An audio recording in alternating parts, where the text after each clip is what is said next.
Yung chocolate na to dapat. So, New Year bukas, gagawin natin yan. Ito, lang, sample lang to. So, ito yung result ng steam natin without oven yan. Ayan natin to. Okay, gawin na natin ang ating chocolate banana cake with cashew nuts. So, napakadali lang ng ating ingredients dito. Ayan, okay. Naglagay ako ng 4 na saging dito na overripe.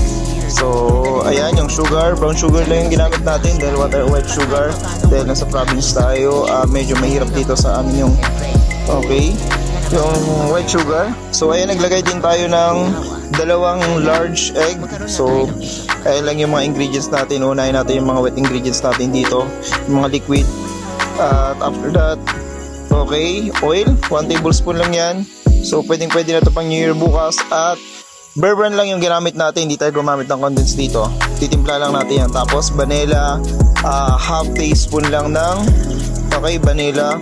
Okay, pangilas na flavor. Tapos meron tayong chocolate na dala guys. Ayan lang, ganyan lang yung chips natin. So dinurog-durog lang natin yan, pang-enhance lang. At syempre, pampa-additional lang yan ng flavor sa ating chocolate na banana cake with, okay, cashew nuts. So ayan, naglagay na tayo guys yung dinurog-durog natin dahil mayaman tayo sa kasoy dito sa okay, yan yung kasi yung business ng mother ko. So naglagay tayo niyan yung mga reject niya. So nilagay na natin yung harina. Okay, at ano lang yun, 3 cups lang, tapos 1 cup ng, okay, ng cocoa powder chocolate, tapos okay, 1 teaspoon ng tao dito, baking powder. Tapos ayan, then ayan, halo-haloin lang natin. Okay, tapos naglagay tayo ng konting salt.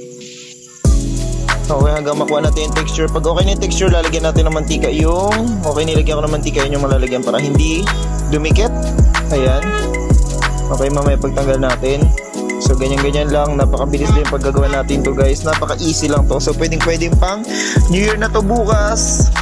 So, ayan, napakasarap guys. Ganyan lang yung texture kung mas gusto nyo ano pa dahil kulang nga yung ating mga materials dito pang baking. So, ganyan lang yung pagkagawa natin. Kaya yan lang yung nahabol ng texture ng ating, okay, chocolate na banana cake. At ayan, okay. Yan yung nagawa natin.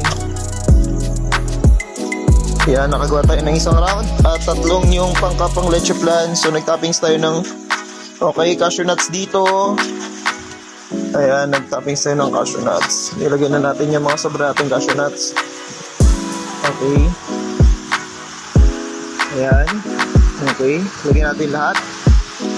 Then, mayroon tayong mga chocolate din na tinappings dyan. Tapos, ayan, i-steam lang natin guys. Pag wala tayong oven, pwede ito.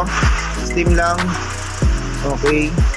Ayan lang. So, before natin nilagay, mga 5 to 10 minutes nating pinakuluan talaga yan para mabilis at mabigla talaga kagad yung ano natin. Okay, mga after ng 30 to 40 minutes guys, yan yung result ng ano natin. So, chinek ko lang yan. Okay, tinuso ko lang kung okay, kung may sabit pa ba o wala.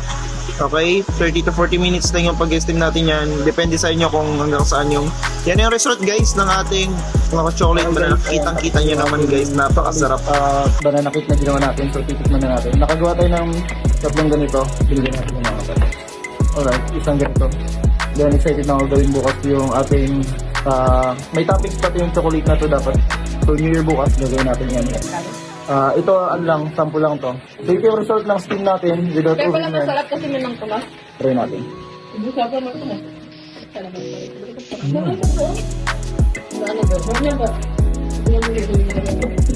Sarap. Sarap ba guys? Sarap ba? Paborit. Kasi yung chocolate tapos yung kasoy talagang nag-blend yung lasa. Diyan lang kayo ha?